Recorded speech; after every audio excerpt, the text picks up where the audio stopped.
nos gozamos por tenerles con nosotros y poder adorar a nuestro Dios juntos. Hoy tenemos un tema muy interesante, se llama rectificación de medidas. Déjame te digo algo que es importante. Creo que es en muchos países, pero sobre todo en México sé que así es.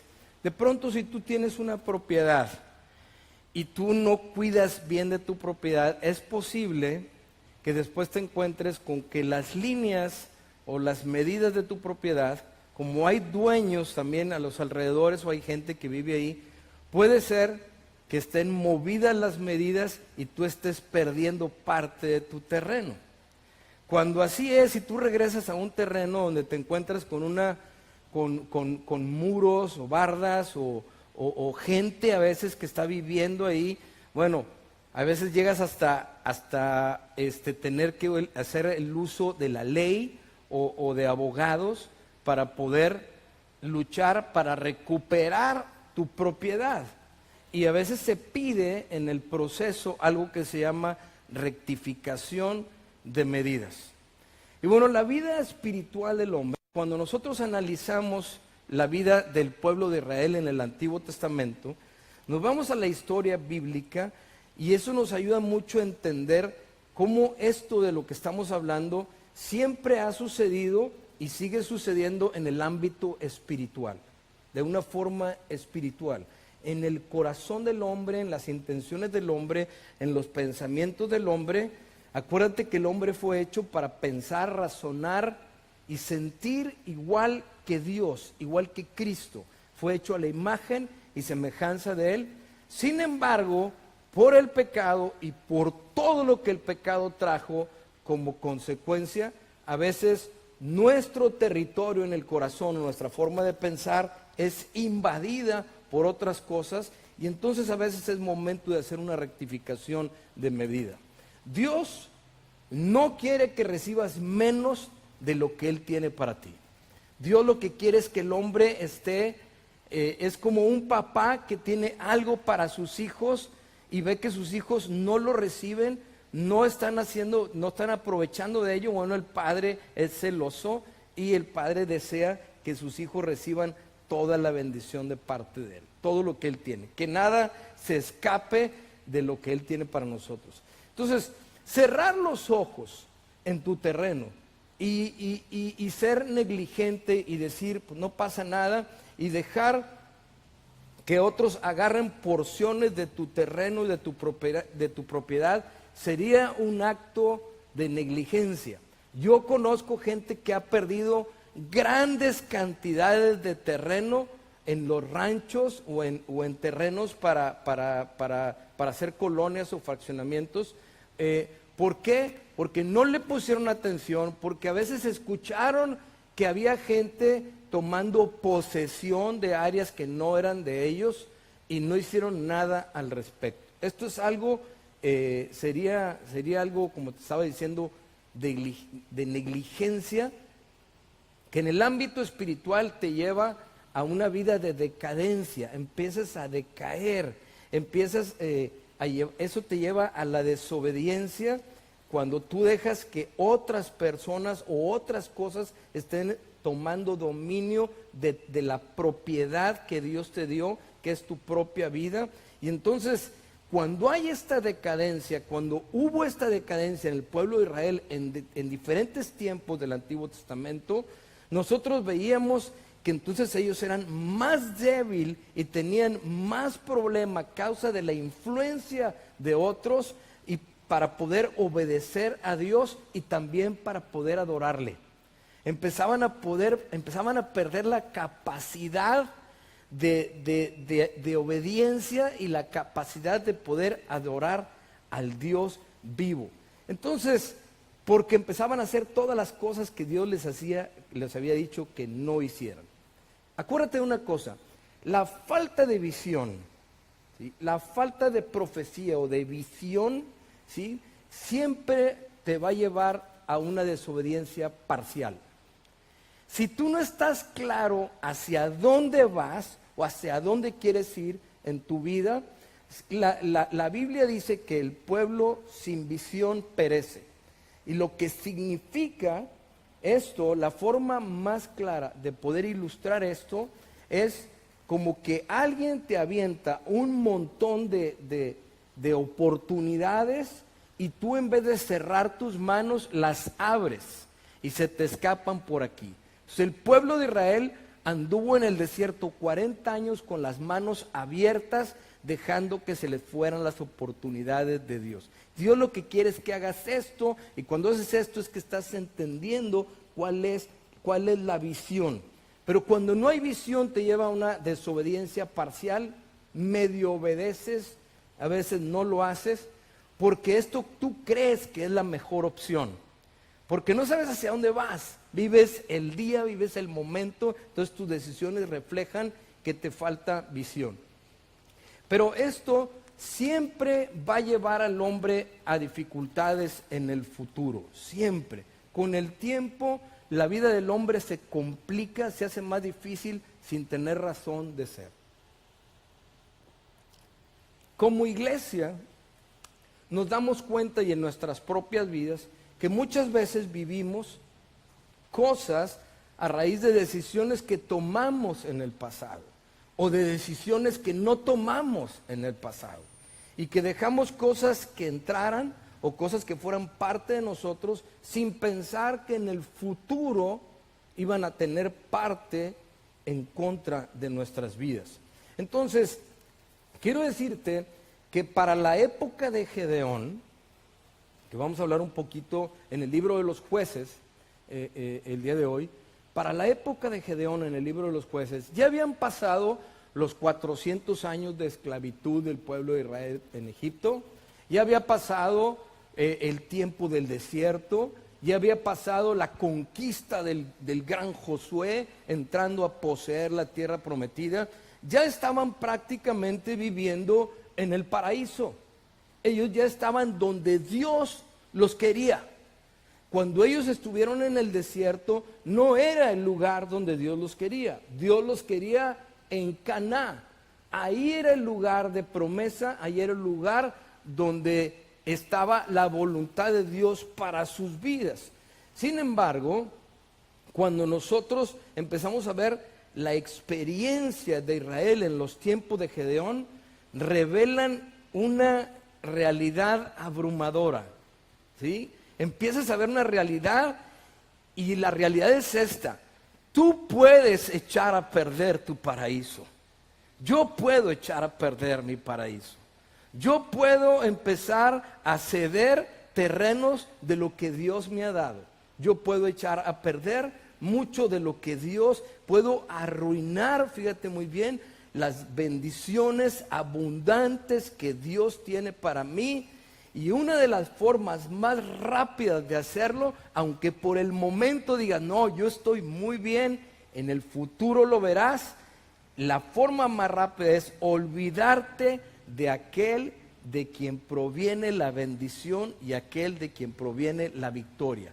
Quien les había dado la victoria, quien los había sacado de Egipto, quien los había llevado y los había sostenido en el desierto, de pronto hay varias partes en la Biblia donde Dios les recuerda: yo fui el que los saqué de la esclavitud, yo fui el que los sostuve en el desierto, yo fui el que derroté a los enemigos por ustedes y le di una tierra que había jurado a sus padres que se la iba a dar. El olvidar eso, pues es una de las formas más rápidas para que el hombre empiece a experimentar esa frialdad espiritual y a pagar consecuencias que no tenemos por qué pagar. Dios tiene planes maravillosos para nuestras vidas. Quiero leerte Deuteronomio 7, 1 y 2 para entender parte de lo que estamos hablando el día de hoy. Dice Deuteronomio 7, 1 y 2. Dice: cuando el Señor tu Dios te haya introducido en la tierra de la cual entrarás para tomarla, y hayas echado de delante de ti muchas naciones, al Eteo, al Gergeseo, al Amorreo, al Cananeo, al Fereceo, al Heveo, al Jebuseo, 7 naciones mayores y más poderosas que tú.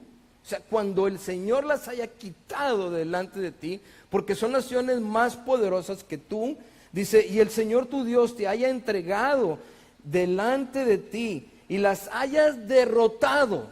Ponga atención en esto. Las hayas derrotado, las destruirás del todo. Las destruirás del todo. No harás con ellas alianzas, ni tendrás de ellas misericordia. No vas a tener misericordia de ellas. Bueno, pero aquí vemos lo que estábamos hablando hace un rato. Cuando hay una falta de visión y de entendimiento de lo que Dios tiene, empieza lo que es el primer punto que vamos a ver hoy, que es una obediencia parcial. Es este deseo de establecerse rápido. El pueblo llega, se establece muy pronto, y entonces ellos empiezan con Josué a tomar posesión de la tierra, pero empieza a suceder algo tremendo, que empiezan a tener una obediencia parcial. Decidieron estar cómodos, pero fueron negligentes en no pelear y no hacer lo que le estaba diciendo, de poseer todo ese territorio y derrotar completamente a los que estaban en ese lugar. Entonces ellos prefirieron empezar a disfrutar, aunque sea parcialmente, de aquella posesión, sin entender que Dios tenía mucho más para ellos y que Dios se los había entregado. Era una promesa de parte de Dios para ellos. Entonces ellos agarran la comodidad en lugar del compromiso con aquel que los había rescatado y sostenido. ¿Rescatado de dónde? De Egipto. ¿Y sostenido dónde? En el desierto. A veces para llegar a las promesas hay que pasar por pruebas.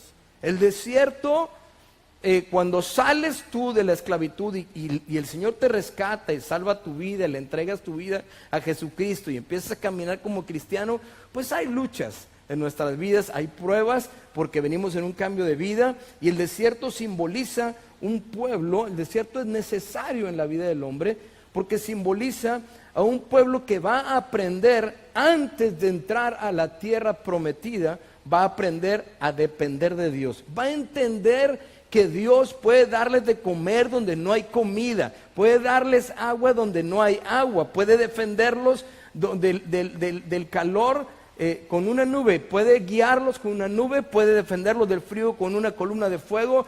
Pueden aprender que tiene un Dios que le pidieron carne e hizo que cayeran codornices o aves hasta saciarse, ¿no? Entonces el desierto tiene un propósito: que el hombre aprenda a obedecer y a depender de Dios, que pueda confiar en Dios. Pero Dios no quiere que vivas en el desierto. Dios quiere que vivas en Canaán. Entonces llegan estos, deciden en vez de tomar la promesa de Dios, que era una victoria total, ellos eligen una parcial. Ellos eligen una a medias. Y esto nos lleva al segundo punto: un paraíso a medias. Esto es importante. Te vamos a mostrar un mapa ahí en la pantalla, y en ese mapa vas a ver algo importante, pero primero te voy a leer Jueces capítulo 1, versículo 21, y luego te voy a decir solamente los nombres de otros que fueron negligentes, y aunque vamos a tener los versículos al frente, no los vamos a leer solamente el primero, para que veas lo que hicieron los líderes, que tenían que tomar su terreno, llegar y hacer una rectificación de medidas, y no permitir que nadie se metiera o tomara parte de lo que les correspondía a ellos. Entonces, en Jueces capítulo 1, Jueces capítulo 1, versículo 21, dice la palabra de Dios, dice, Jueces 1, 21, dice: mas el Jebuseo que habitaba en Jerusalén no lo arrojaron los hijos de Benjamín.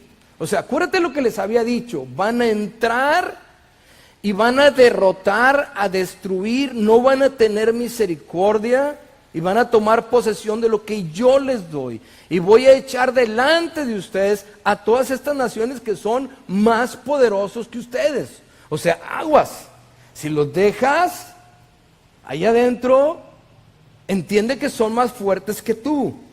Entonces dice: mas el jebuseo que habitaba en Jerusalén no lo arrojaron los hijos de Benjamín. Y el jebuseo habitó con los hijos de Benjamín y en Jerusalén hasta hoy. Y después empezamos a ver en el versículo 27 que Manasés hizo lo mismo. Ahí tienes el versículo. En el versículo 29 ves que Efraín hizo lo mismo. En el versículo 30 ves que Zabulón hizo lo mismo. En el versículo 31 ves que Aser hizo lo mismo. En el versículo 33 vienes a ver a Neftalí haciendo lo mismo. Todos ellos felices, engentados con sus porciones de terreno, viendo a aquellas personas a quien debían de haber echado fuera, tomando cierta área, pero dijeron, oye, pues no teníamos nada, mano.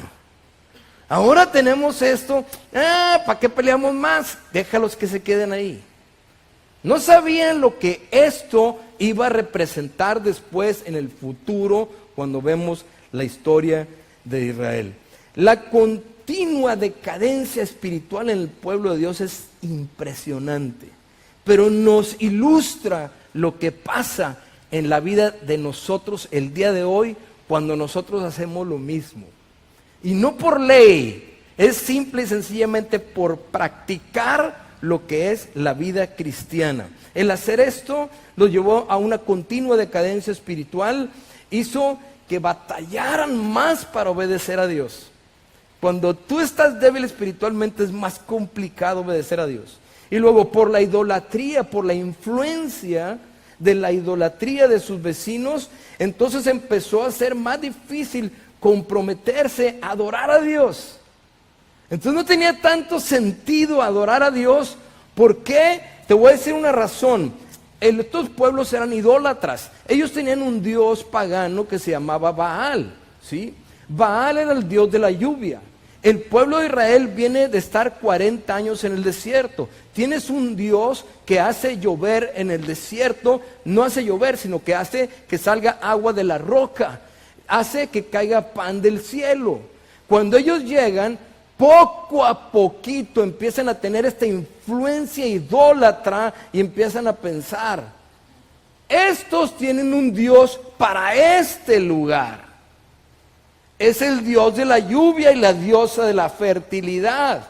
El Dios de nosotros, pues era para el desierto. Nosotros necesitamos algo más moderno. Y empiezan a confundirse en la decadencia espiritual, en la influencia idólatra, y empiezan a dejar de adorar a Dios. Y en eso sucede que están rodeados de sus vecinos, pero el pueblo poco a poco ya no solo está rodeado de ellos, sino que empiezan a imitar y a adoptar las costumbres que ellos tenían. Y en el área militarmente, Israel estaba constantemente bajo amenaza, como tú y yo el día de hoy. Si no, Dios no hubiera permitido que el apóstol Pablo escribiera el capítulo 6 del libro de Efesios. Tenemos que estar firmes contra las acechanzas del enemigo constantemente. Y entre estas dos cosas, la decadencia espiritual y la amenaza del enemigo, la amenaza militar, el pueblo se debilitaba espiritualmente y físicamente. Y sus vidas, física, moral, espiritualmente, las vemos como un territorio hasta el día de hoy. Entonces empezamos a preguntarnos, si nuestras vidas es un territorio en lo espiritual, en lo físico, en lo almático, en nuestros sentimientos, bueno, ¿en dónde te estás conformando con menos de lo que Dios te ha dado para ti y tiene para ti? ¿En dónde en estas áreas has dejado y ya no están bajo tu dominio? Aunque tú crees que están bajo el dominio, en un momento más vamos a ver en dónde o por dónde puede ser que no sea así. Déjame te digo una cosa, hace 32 años mi vida estaba completamente destruida, completamente perdida. Yo no vivía en el país, ya tenía más de 6 años vivir fuera de México, ya tenía papeles en otro país y vivía allá. Aprendí a hacer negocios desde niño porque toda mi familia eran empresarios y yo fui empresario hasta que Dios me llamó al ministerio. Pero tenía un montón de hábitos y vicios, ¿sí?, que manchaban mi vida, entonces iba hasta la destrucción. Entonces, una vez al año iba al hospital, tenía muchos problemas, ya era difícil ver a mi familia porque mi vida estaba destrozada completamente, hasta que de pronto alguien me compartió de Jesucristo. Dios me había dado mi vida, me había dado un territorio para mí, yo había permitido que entraran un montón de cosas y estaba en completo dominio de otras cosas que estaban destruyendo mi corazón y mi vida. Yo pensaba que ya no tenía remedio, que esa era la vida que yo tenía que vivir, hasta que encontré a la que hoy es mi esposa y me compartió de Cristo aquí en México. Eso hizo, es una historia muy larga, no la voy a contar ahorita, hizo que yo me regresara de vivir en el extranjero a vivir aquí. Empezó a transformar mi vida, empecé a hacer negocios, tenía negocios allá en Estados Unidos, empecé a hacer negocios en México y me empezó a ir muy bien. Empecé a dejar los vicios, empecé a ir a la iglesia de pronto. Sin embargo, me gustaban mucho los deportes también y empecé a ir a jugar por una operación que tuve en la rodilla porque jugaba soccer. Empecé a jugar tenis, me metí duro al tenis, todos los días a jugar tenis, todos los días. Empecé a ser parte de un grupo de tenistas que los jueves teníamos una actividad que se llamaba Fiesta Tenis. Fiesta Tenis, para mí, representaba regresar a algunas de las cosas de donde Dios me había sacado porque yo no podía tener dominio de ellas. El volver a antiguas amistades, antiguas costumbres, era una juerga, era una fiesta verdaderamente que se podía ir. No toda la gente, tú veías gente que podía irse temprano, lo que sea, pero otros, para mí representaba el empezar a ir hacia atrás, hacia atrás y hacia atrás. Dios me había sacado de un ambiente que yo no podía controlar y de pronto, en esa oportunidad que Él me dio, yo empecé a ir hacia atrás y a ceder terreno a cosas que en determinado momento me iban a hacer daño. Todavía había áreas en mi vida que no estaban en el completo dominio del Espíritu de Dios. Mira, te voy a contar, cuando el Señor dice, voy a echar delante de ti estas naciones, son más poderosas que tú. Tú no puedes contra ellas, me necesitas a mí, yo te voy a ayudar. Te voy a hablar de quiénes son estos rápidamente. Creo que con esto vamos a acercarnos al final. Pero primero habla y dice de los heteos. ¿Sí? Dice, yo voy a echar delante de ti al Eteo, el Jebuseo, el Amorreo, el Cananeo, a todos estos pueblos que son mayores que tú. Y empieza a hablar del Eteo, que simboliza miedo, que es el que genera miedo en nuestras vidas, hace que la gente se postre delante de la angustia, empiezan a tener miedo de lo que va a pasar mañana, en el futuro, en el presente, hace gentes inseguras con una autoestima muy baja, ¿sí? Gente que no puede caminar con seguridad, porque le está recordando siempre cosas, frustraciones, fracasos, te hace pensar que no puedes y entonces termina la persona, esta nación se postraba delante del rey del temor. ¿Sí? Esto eran los heteos, eso es lo que representa en la vida de nosotros, todo aquello que el día de hoy te quita lo que dice la palabra, el poder, el amor y el dominio propio. Fíjate bien, el Jebuseo es una nación que no tiene significado si lo buscas etimológicamente, pero siempre estaban presentes en todas las batallas de Israel. Ellos hicieron un pacto, los de Israel hicieron un pacto con ellos cuando el muro de Jerusalén estaba tirado. Hicieron un pacto con estas gentes que se conoce que eran idólatras, que hacían altares de madera, que idolatraban y no les gustaba, influenciaban a la gente para que no adoraran al Dios, sino que adoraran a sus ídolos.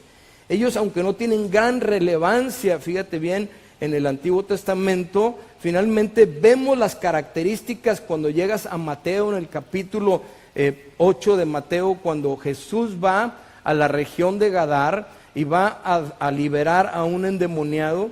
Él llega y viene el endemoniado que vivía sufriendo todas las noches porque estaba lleno de demonios. De hecho, la palabra dice que tiene una legión de demonios. Y entonces cuando viene Jesús lo libera. Él echa fuera los demonios de su vida.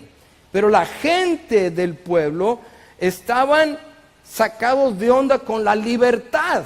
Ellos no querían esa libertad y le dicen a Jesús: vete rápido del pueblo, vete rápido de aquí. Y como los demonios que estaban en el endemoniado se fueron sobre un hato de cerdos, y esos se fueron en un peñasco, un desfiladero, hasta caer al mar y morir, a ellos les dolió porque esto costaba dinero. Y el Gergeseo, viendo esto, son aquellos que no pueden perder algo material por causa del reino. Son gente que batallan y tienen excusas para dar de su tiempo en las misiones, para dar de sus recursos hacia la iglesia. Son los que tienen excusas para diezmar, tienen excusas para dar, tienen excusas para ayudar al que está en graves problemas. Entonces, ¿por qué? Y tienen problemas para tener esa libertad que Cristo te dio. Dios te da esa libertad de poder tener generosidad y poder cumplir con lo que Él quiere. El amorreo son los que simple y sencillamente les gusta sobresalir. El amorreo le gustaba sobresalir. A veces porque por su belleza, hay gente que le gusta sobresalir por su apellido, la gente por sus títulos, por su posición, por cualquier cosa, pero le gusta simple y sencillamente, tienen esa soberbia en el corazón. Y se tiene que luchar constantemente con esto para mantener lo que Dios quiere, que es la humildad del espíritu. Dios quiere que seamos humildes. Dentro del reino de Dios todos somos iguales, todos. O sea, no es que el que tiene más, el que tiene menos, el que es más blanco o el que es más moreno o el que es rubio o el que es de otro color, su pelo de una nacionalidad o de otra. A los ojos de Dios todos somos iguales, no hay diferencia. No podemos estar nosotros como cuerpo de Cristo y tratar de ver como menos a nadie, porque entonces una nación de amorreos está tomando posesión de tu corazón. Dice la palabra que Dios ama a los humildes, pero Él aborrece al altivo y lo mira de lejos. El cananeo significa mercader, aquel que hace transacciones, ¿sí? La carne es lo que simboliza la carne, que siempre está negociando, que siempre está tratando de hacer lo que quiere a muy bajo costo, a muy bajo precio. Así es la carne, es una nación que tenemos que controlar. La Biblia nos habla fuertemente. De hecho, me agrada que he escuchado, y es algo que yo creo, a veces hablamos mucho del diablo y del poder que tiene para destruir. Sin embargo, nuestra carne, de acuerdo a lo que yo he aprendido en la Biblia, tiene un poder enorme con el que tenemos que luchar nosotros todos los días. Es una nación que tenemos que tratar con ella y mantenerla sujeta. Necesitamos vivir como por el Espíritu. ¿Cómo se pueden matar o disminuir o controlar las obras de la carne? Por el Espíritu. Jesús nunca usó su poder divino. Él andaba como 100% hombre, pero lleno del Espíritu Santo. En el libro de Gálatas dice: aquellos que por el Espíritu hacen morir las obras de la carne vivirán, porque la Biblia dice que las obras de la carne tienen enemistad contra las cosas del Espíritu, para que no hagas lo que quieres, avanzar en el Señor. Entonces Jesús les enseña a sus discípulos a batallar. 3 años está con ellos diciendo: van a batallar con su carne. Les habla de la envidia, del egoísmo, de los celos, de las contiendas, de tantas y tantas cosas. Pero ellos no tenían al Espíritu de Dios. Hasta que viene en el libro de los Hechos un derramamiento del Espíritu Santo y sus vidas son verdaderamente transformadas. Por eso Jesús les decía: les conviene que yo me vaya, porque vendrá sobre ustedes el Consolador, el Guiador, el que les traerá revelación de la verdad. Porque con la carne ¿sí? Con los cananeos no vas a tener revelación de la verdad. Necesitas al Espíritu de Dios. Entonces los deseos de la carne es algo que se apacigua, que se controla, que se posee, fíjate bien, que se conquista. Y finalmente el fruto que deja se puede echar fuera de nuestras vidas. Pero siempre va a querer buscar una oportunidad para regresar. Que, como dice Pablo, es una ley que está aquí. ¿Sí? Dice, a veces hacemos las cosas, dice, a veces hago las cosas que no me gustan, que aborrezco, por el pecado que mora en mi carne, por estos cananeos que de pronto quieren tomar posesión de áreas que no les corresponden. Fereceo. El Fereceo es un país abierto, es figura de todos aquellos que están abiertos a todo, que no pueden, dice la palabra, que no seamos niños fluctuantes llevados por todo viento de doctrina, ¿sí? Y así son los fereceos. Los fereceos están en la búsqueda de la novedad, de lo nuevo de Dios, a ver que hay algo de nuevo, a ver qué novedad hay, a ver qué modernismo hay. Así es el fereceo, pero siempre terminan siendo los que no tienen aplicación en la palabra de Dios.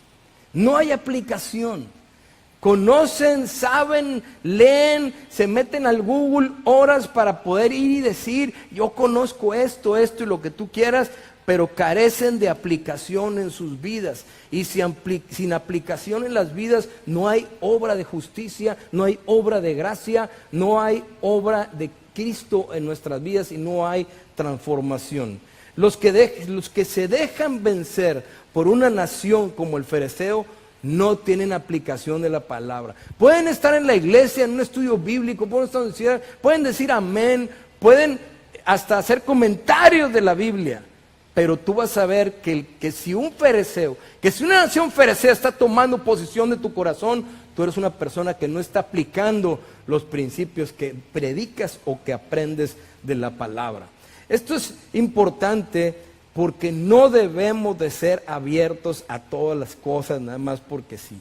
Tenemos que estar cimentados en la palabra de Dios, en las verdades de la Biblia. Se necesita disciplina para orar.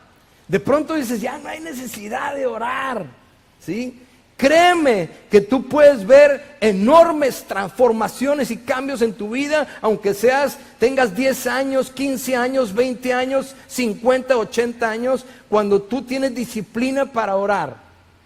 Tienes que tener disciplina para estudiar la palabra, aunque sea 15 minutos, mi amado.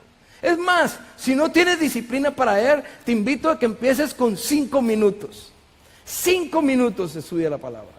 Y luego súbele a 10 minutos. Y por ahí súbele a 15 minutos. Lee algo de la palabra de Dios. Se necesita disciplina para eso, siempre es importante. Se necesita disciplina para seguir al Señor y para poder crecer en el Señor. Los discípulos de Cristo estaban tratando Jesús con ellos para disciplinarlos en los principios bíblicos, que ellos veían que Cristo era un hombre disciplinado y por ende el poder de Dios era manifiesto en su vida. Entonces, no vayas de congreso en congreso y de evento en evento buscando unción sin aplicación. Lo poquito que tú apliques es más poderoso de las grandes cosas que tú puedas de repente leer. Acuérdate, un discípulo de Cristo tiene 10% de información y 90% de formación. 10% de información, 90% de formación. Los heveos, los lugares pequeños, lugares estrechos, cómodos, es estas gentes que dicen, yo ya me lo sé, ya no quiero más, ¿sí? Yo ya me lo sé, o sea, ya con lo que sé me impacta. El apóstol Pablo es una persona de la que hablamos tanto porque escribió gran parte del Nuevo Testamento, poderoso en el Espíritu, firme en los lineamientos de Jesús, firme en la visión. Y dice, yo no lo he alcanzado. Yo prosigo al supremo llamamiento. Yo sigo adelante insistiendo, dice, y de repente dice, para llegar a conocer a Cristo. ¡Wow! Oye, tú dices para llegar a conocer a Cristo y todos queremos conocer a Cristo. Bueno, se necesita tener cuidado con esto de los heveos que nos hacen pensar que ya con poquito con eso tengo. La verdad, Dios quiere que sigas creciendo en el Espíritu, en el conocimiento de Él, que no te conformes con poco, sino que busques la verdad, busques intensamente todo lo que Dios tenga para ti. El Señor siempre tiene el deseo de que su presencia esté llenando tu corazón cada vez más. Los jebusitas, quiere decir camino trillado, ya vamos a terminar. Camino trillado. Los jebusitas es una nación que ataca de una manera especial. Nos habla dice caminos trillados, cosas del pasado, nos habla de montones de veces que estamos atascados por nuestro pasado, por recuerdos o por hechos, ¿sí? Es una nación que te va a estar recordando que no eres apto, que no eres digno por las cosas que has hecho en el pasado y te las empiezas a creer y entonces ya dejas de crecer y dejas de empezar a tener ese reto de hoy ser mejor, mañana ser mejor para Cristo y por Cristo, porque Él es lo que Él quiere. La obra que Él inició en nosotros la está perfeccionando y hasta el día de Jesucristo. Entonces, estos te tratan de mantener pensando las mismas cosas que hiciste, que tú te trates como te tratabas antes, y bueno, tratan de quitarnos el día de hoy lo que somos nosotros. Fíjate muy bien, lo que aparentemente no ha sido perdonado, te lo recuerdan aparentemente, ¿sí? Que no ha sido olvidado y están con el dedo acusador. Es un acusador. La nación jebusita no le interesa la demostración de lo que tú eres hoy. No le interesa que tú hoy puedas estar poderoso en el Espíritu Santo. No le interesa que tú hoy puedas orar por enfermos y que sanen. No le interesa que tú puedas ir y bendecir a gente que está en la pobreza y sacarlos hacia arriba. No le interesa que tú puedas aprender de la palabra y predicar de la palabra. No le interesa que tú conozcas el poder del Espíritu Santo y que la gente vea en ti los cambios que Dios puede hacer. Lo que le interesa es que tú continúes siendo, que vuelvas al pasado y empieces a practicar las mismas cosas que no tienen nada que ver con Dios. Lo único que le interesa es sacarte del lugar privilegiado que tenemos nosotros en el cielo y mantenerte en un nivel terrenal completamente. Mira, Dios nos ha entregado todo. Jesús fue a la cruz del Calvario a morir para perdonar nuestros pecados, para darnos una vida nueva, para darnos una vida plena. Dice, yo he venido para que tengas vida y para que la tengas en abundancia. Solo tienes que ser esforzado y valiente, como le dice Dios a Josué. Tomar posesión de lo que Dios te dio. Tienes que sacar al enemigo, ser sincero contigo mismo, ¿sí? A veces pasan los años. Tengo un amigo que tiene 80 años, ¿sí? Y me lo encuentro, ya perdió su familia hace muchos años. Lo conozco desde que yo tenía como 15 y él tenía, no sé, 40 o X. Ahorita tiene 80 y tantos años, ya perdió su familia, perdió a sus hijos, nadie lo puede ver. Y todavía espero y oro que el día de hoy ya no sea así. Yo le comparto de Cristo y él llora.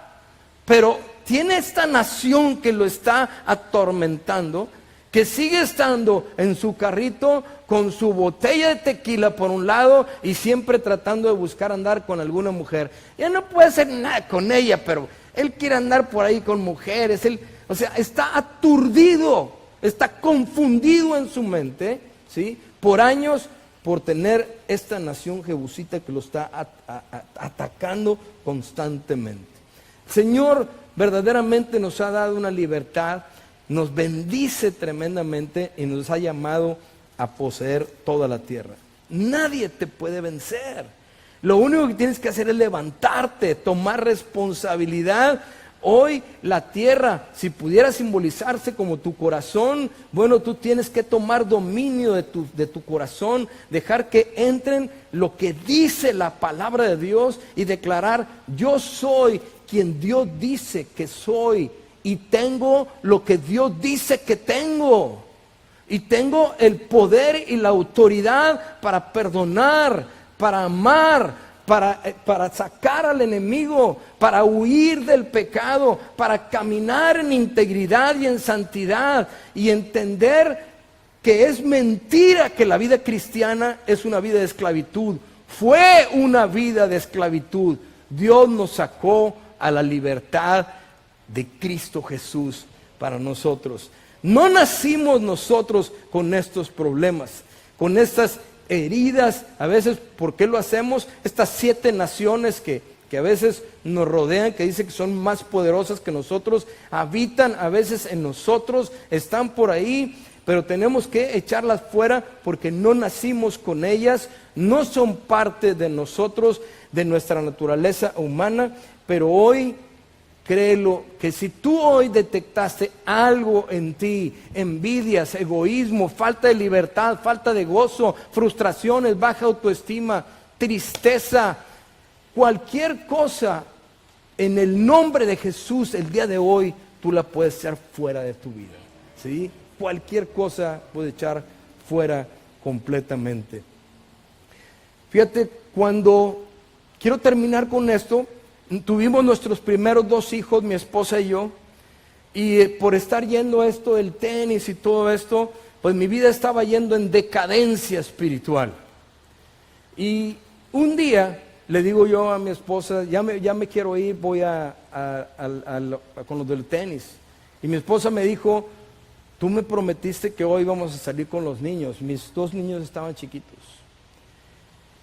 Y como tú estás en decadencia espiritual, es difícil obedecer a Dios y es difícil adorar a Dios. Entonces empieza tu vida empiezas a imitar lo que antes eras o lo que estas naciones son.